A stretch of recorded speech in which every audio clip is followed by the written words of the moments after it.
নমস্কাৰ বন্ধু বান্ধৱীসকল, মই আজি মাটি দালি আৰু মচুৰ দালি একেলগে মিক্স কৰি বনাম।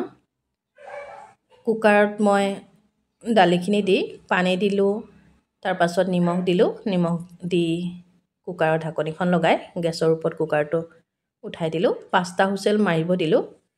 দালিখিনি 5টা হুইচেল মাৰিলে তেলত মই পিঁয়াজ দিছোঁ। পিঁয়াজ দি আদা নহৰু খুন্দি থৈছিলোঁ, আদা নহৰু দিলোঁ।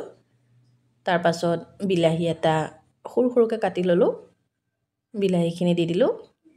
তাৰপাছত হালধি আৰু জলকীয়া গুড়ি অকণমান দিম, দি এইখিনি সিজাই ল'ম। আপোনালোকে এনেদৰে খায়নে দালি বনাই? খুব ভাল লাগে, কিন্তু মই খুব ভাল পাওঁ এনেকৈ মাটি দালি আৰু মচুৰ দালি মিক্স কৰি বিলাহী দি খুব ভাল পাওঁ। মোৰ একে প্ৰিয় ৰেচিপি বনাই দিলোঁ দেই আজি।